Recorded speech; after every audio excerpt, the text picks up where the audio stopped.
I knew something was off the moment Emily from HR knocked on my cubicle wall and whispered, "Hey, Lauren, you forgot to initial the new confidentiality addendum." I didn't forget anything. I never do. That's why Meridian Systems functioned like a precision-tuned reactor instead of a startup held together by espresso and panic.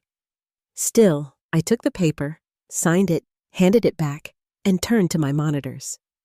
3 glowing panels of chaos that only I could translate into compliance stability.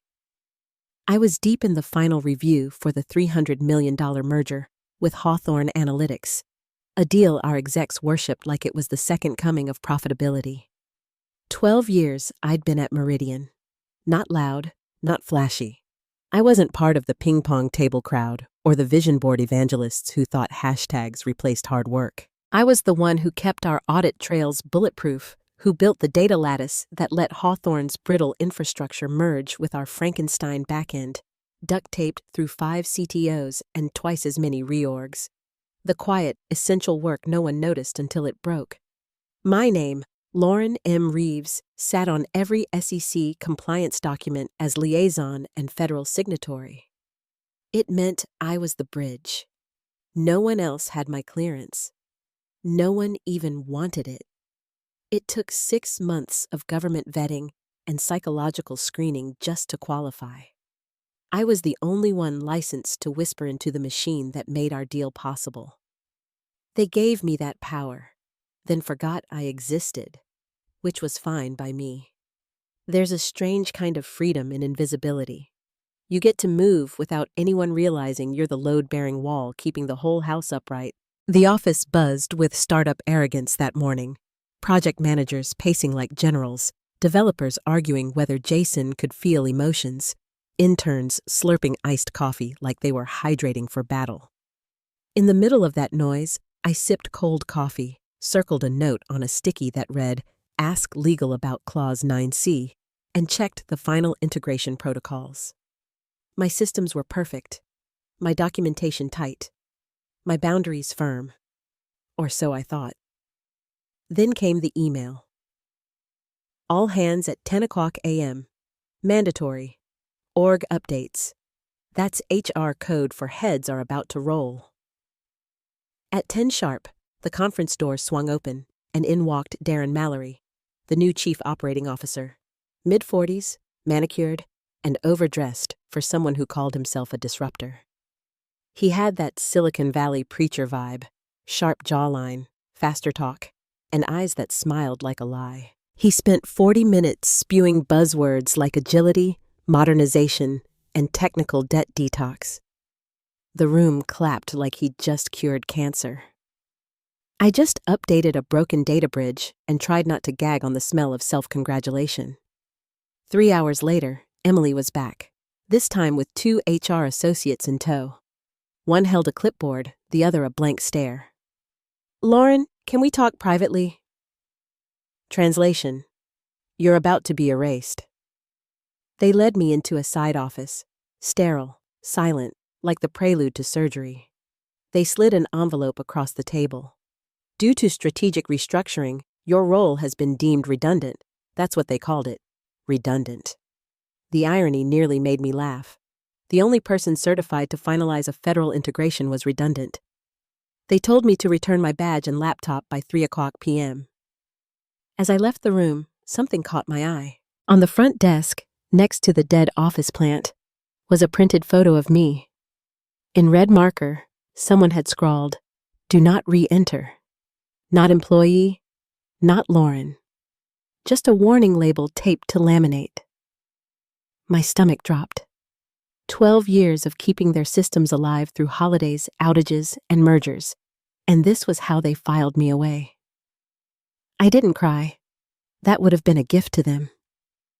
I walked back to my desk, packed a cardboard box like an actor in a bad sitcom, nodded at my assistant Ben when he mouthed, "I'm so sorry," and left without a word. No drama, no speeches, just the soft click of a lanyard hitting the desk. I sat in my car, stared at my reflection in the windshield, and opened my phone. Inside my encrypted Vault app, I accessed my key store and deleted one digital certificate, the one tied to my liaison credentials. Without it, the merger's compliance handshake couldn't authenticate. Without it, the $300 million deal was frozen in limbo. They thought they'd fired an employee. What they'd really done was remove the keystone from their cathedral. I didn't even take my coat off when I got home. Just stood there in the entryway, keys in my hand, listening to the house breathe. No Slack pings, no quick question, Lauren? Followed by 3 hours of unpaid triage, no artificial hum of productivity. Just the slow tick of the kitchen clock and the faint rattle of the heater. My box of office life sat on the counter like a museum exhibit. A chipped mug that said, "Trust but verify," a half-used notebook full of VPN sketches, and a tin of mints I used to survive all-nighters before regulatory audits. I stared at them and felt nothing, just quiet. Cold, mechanical quiet. Then I moved. Straight to the hallway closet, past the coats. Behind the broken printer I kept promising to fix, sat a fireproof file box. I dragged it out, popped the locks, and flipped through labeled folders written in my neat block handwriting. Compliance, clearance, legal, contingency. That last one was thick. Thicker than it had any right to be. I'd built it 2 years ago. Not because I was paranoid, but because I knew how people like Darren operated.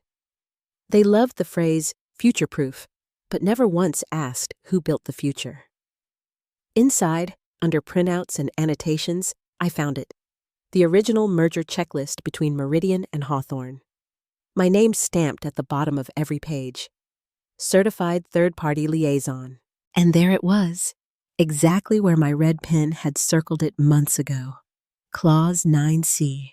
Termination of named liaison without formal substitution and recertification voids compliance status and suspends all legal standing of acquisition protocol. Plain English?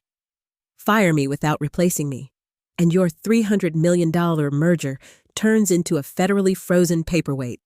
No exceptions, no workaround. I sank into the couch and let the papers rest on my lap, the corners cutting faint lines into my palms. They'd signed their own death warrant before the ink on my termination letter had even dried. I didn't feel triumphant. Not yet. This wasn't revenge. It was physics. You remove the keystone, the arch collapses. They just hadn't realized I was the keystone. The next morning, I called Hawthorne's compliance office. Not to gloat, just to confirm. The man who answered, Greg Taylor, had one of those cheerful voices that belong to people who still believe in order. "Lauren Reeves," he said. "Perfect timing. We were just reviewing your final sign-off. Are you calling to confirm submission?" I took a breath, steady and calm. "Not exactly. Just wanted to check your side of the process before I move forward." There was a pause, the kind that crackles across a phone line when reality starts to rearrange itself. "Wait, you haven't submitted?" he asked. "No," I said softly, "and I won't be. Meridian terminated me yesterday." Silence. I could almost hear the paper shuffle, the mouse clicks, the disbelief traveling through fiber optics. "Terminated?" he finally said. "Officially. Badge revoked. Access removed. I'm no longer employed or authorized under Meridian systems. But," he stammered, "you're the listed liaison. Your credentials are hard-coded into the merger's compliance flow. You're irreplaceable." "That's correct," I said.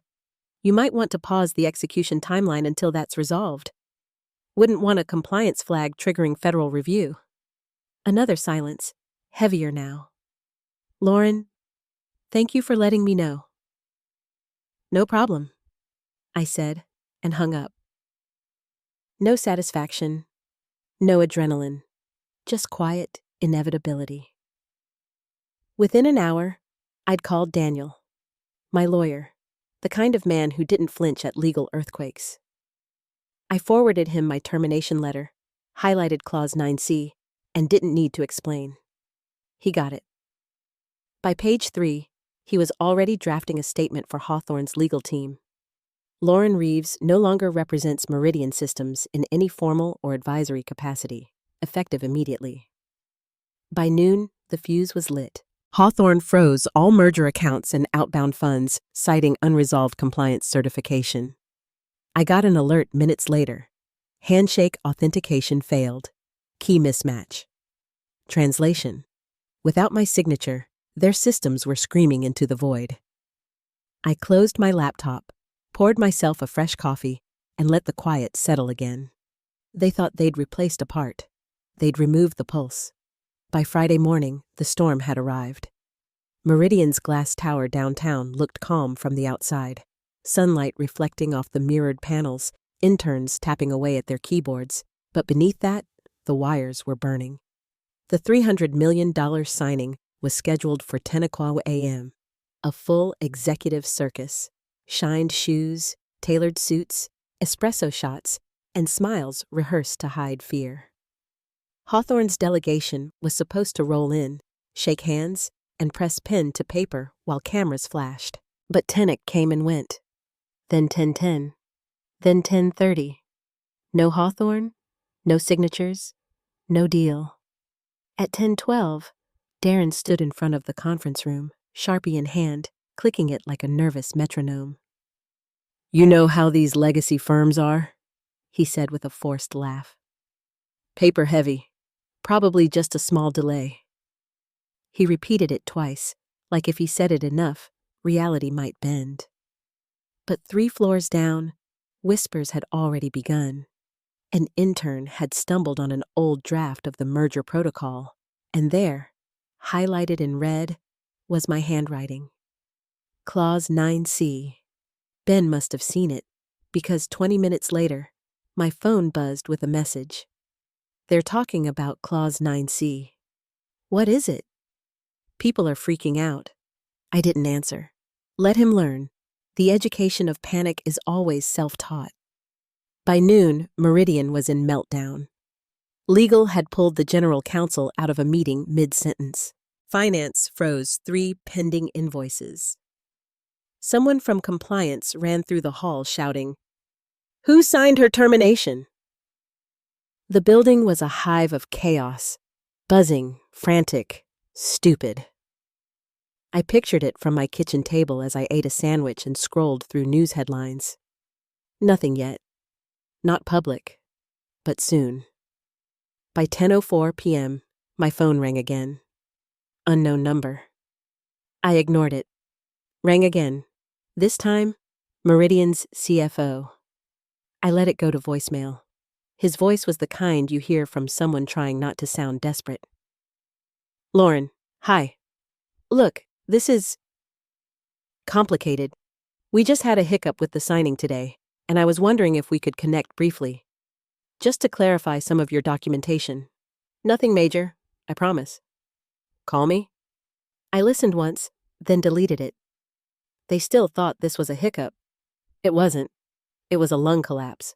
The keystone was gone, and they were choking on their own structure. Saturday morning, I logged into my old clearance dashboard from my personal machine.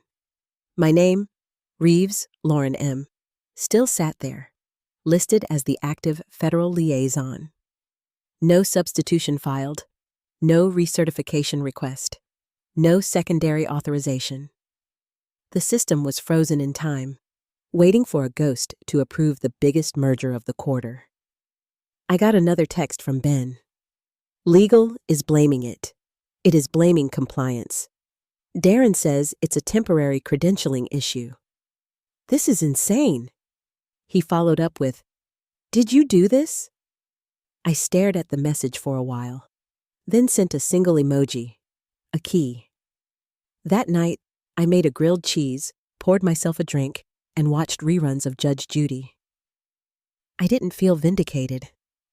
I felt balanced, like gravity had finally corrected itself. They hadn't just fired me. They'd cut the foundation loose and called it innovation. By Monday, the tremors reached Wall Street. I was up early, checking my inbox over cereal when the subject line hit. Pending merger. Immediate compliance review required. The email was short, bureaucratic, and lethal. To whom it may concern, due to the unplanned termination of the named third-party liaison without certified replacement, Hawthorne Analytics is formally pausing all aspects of the acquisition. Compliance obligations under Sections 4.7 and 9C remain unmet until further notice. Transaction suspended indefinitely. 4 sentences. No room for negotiation, no spin. The kind of message that makes CFOs drop coffee cups and HR reps dry heave into recycling bins. I sat there in my kitchen, sunlight pooling across the floor, almond milk swirling in my cereal, and whispered, "There it is." LinkedIn buzzed before lunchtime. Finance blogs picked it up. Someone from Hawthorne posted a cryptic line. "Always verify your bridges before you burn them." I smiled. That's exactly what I'd been doing all along. Daniel's letter went out that afternoon, notarized and surgical.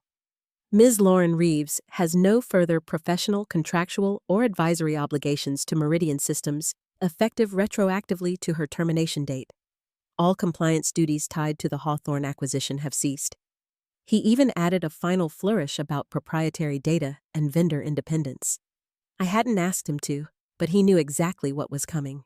The moment Hawthorne's legal team received it, the door slammed shut. Legally, structurally, technologically, Meridian couldn't just slot in a replacement. The liaison role wasn't a password they could reset.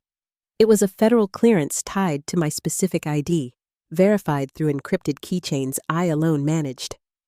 The deal wasn't just paused, it was dead, hanging in bureaucratic purgatory. By Tuesday morning, Meridian's internal tone had gone from temporary glitch to cardiac arrest. The board summoned every senior exec for an emergency session. No pastries, no decks, just fury. Darren looked like a broken mannequin at the head of the table, his voice cracking as he tried to sound composed. "We may have underestimated the depth of Lauren's involvement," he stammered.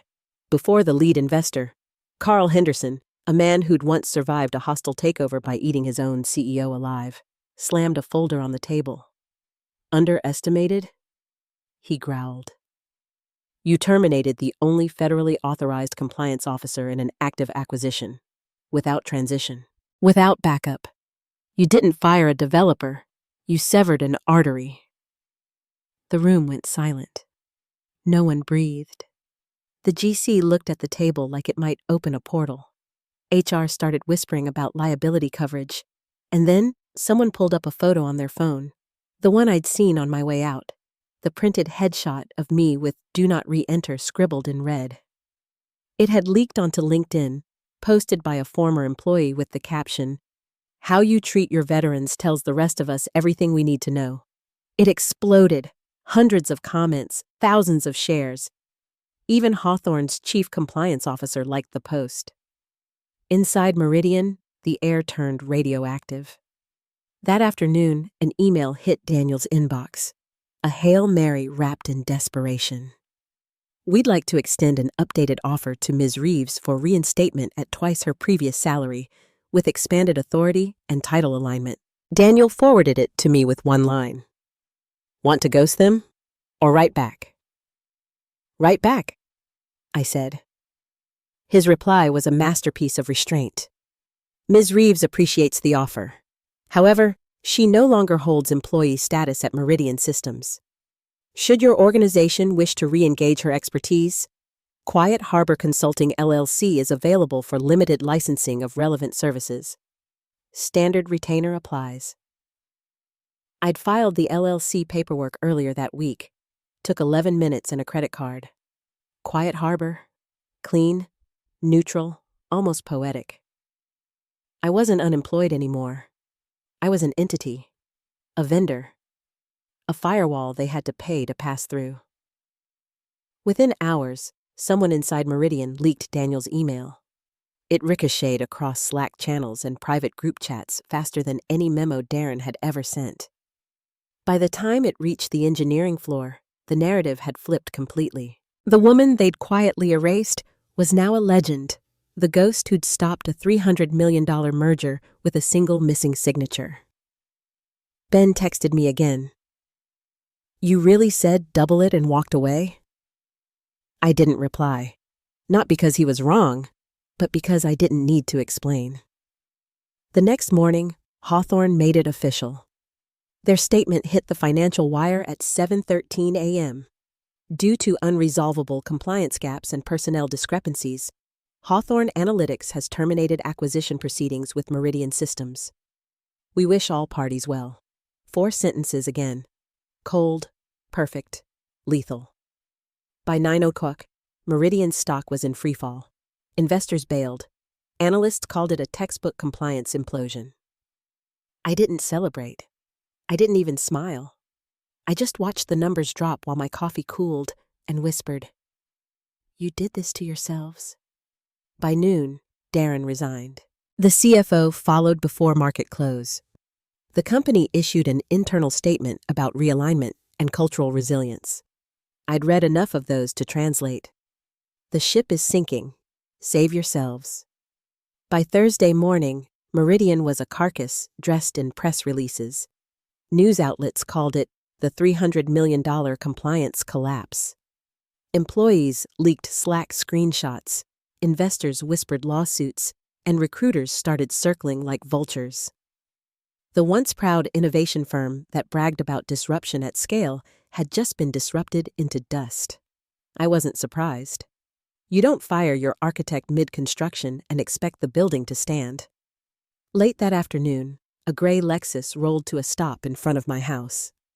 Through the blinds, I watched a man in a navy blazer step out, holding a manila envelope with the same corporate logo I'd deleted from my life a week earlier.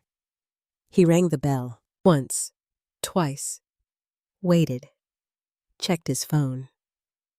I sat at the kitchen table with a mug of tea, jazz humming low, my laptop open to Quiet Harbor's new client portal. I didn't move. He rang again, frustration flickering across his face. Finally, he left the envelope wedged in the screen door and drove away. I let it sit there until the wind knocked it off the porch. I already knew what it said: apologies, reinstatement, rebuilding trust. They still thought this was about getting my job back. They still didn't understand. That night, I uploaded Quiet Harbor's first proposal draft to my new client management system. It wasn't for Meridian. It was for a mid-sized cybersecurity firm in Chicago that needed vendor compliance documentation written from scratch. A legitimate client. The irony wasn't lost on me. The same skill set that Meridian had dismissed as obsolete was now my selling point. Clean work, market rate, boundaries intact. By morning, my inbox was full. Recruiters, journalists, even 2 private equity firms fishing for consulting contracts. My story had turned into a cautionary tale, whispered across boardrooms and Slack threads nationwide. Never underestimate the quiet ones. Meanwhile, Meridian's leadership was unraveling in real time. Carl, the lead investor, reportedly threatened litigation during a board call. The interim CTO, a guy named Victor who'd been there 6 months, tried to pitch an emergency rebuild plan. But without my credentials, the plan was fantasy. Hawthorne's final email had said it plainly. We do not accept interim authorization under Clause 9C. Acquisition terms voided.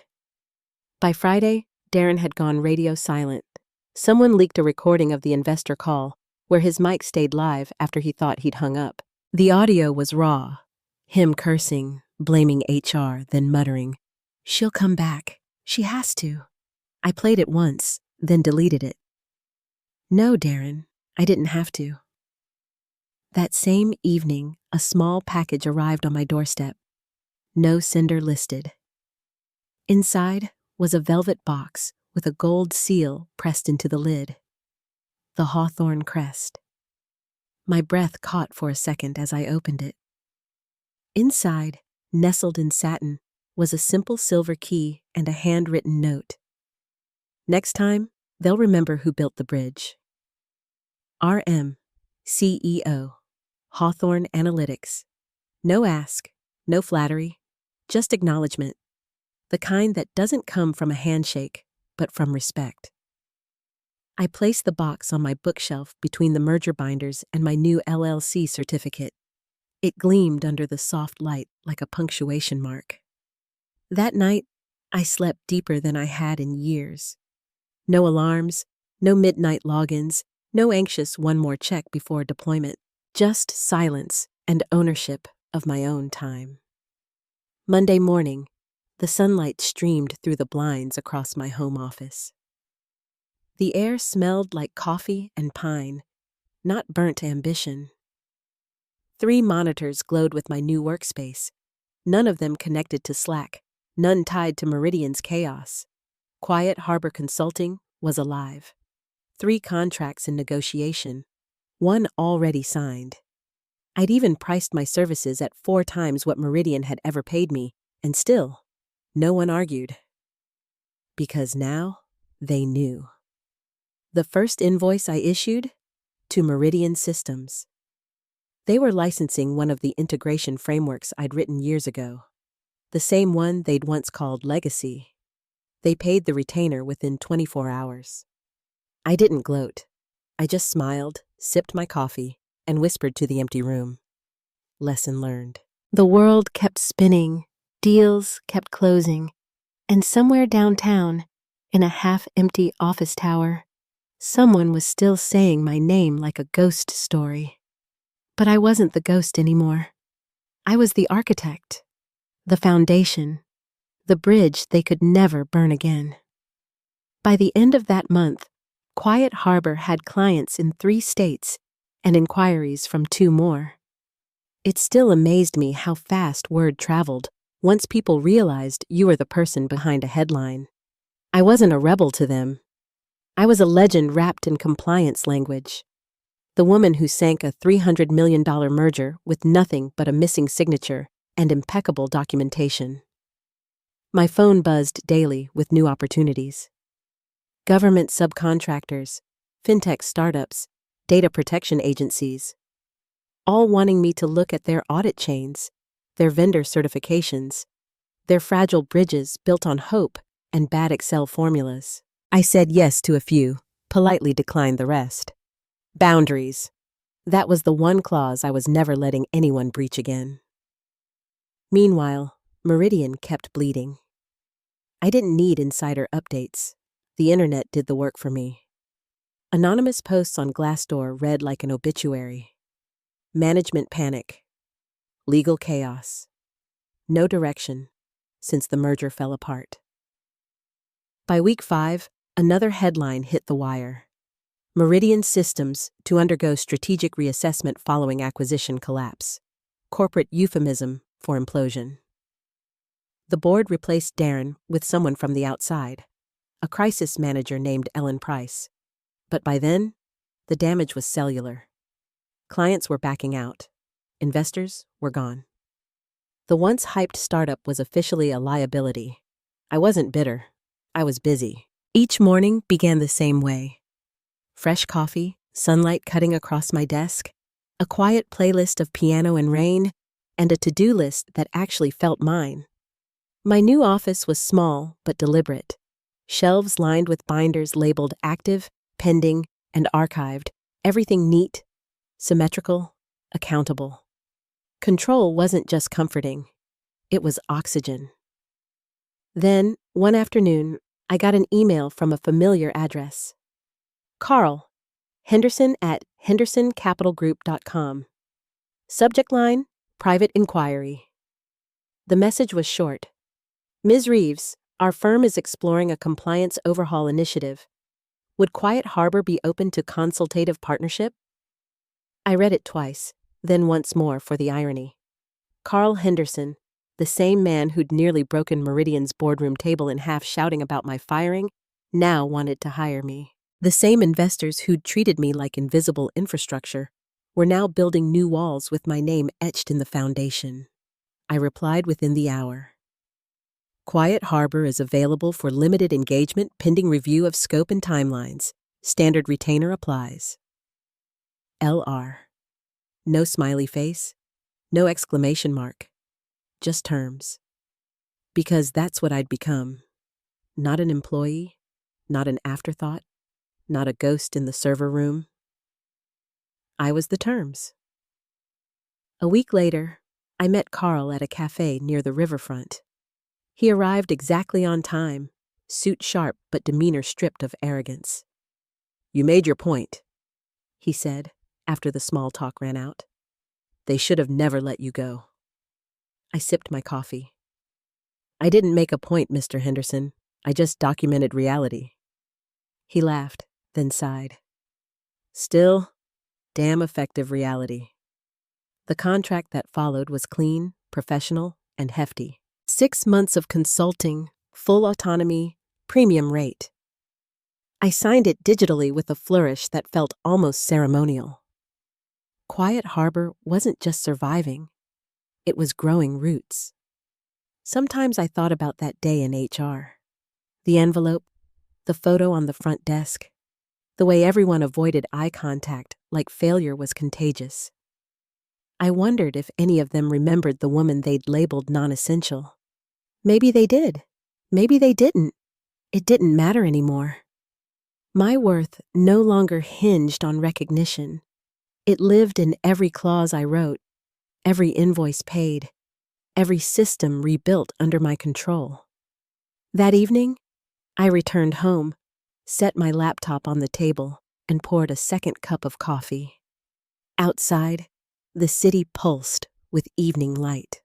Offices glowing, traffic humming, deals being made by people who thought they understood power.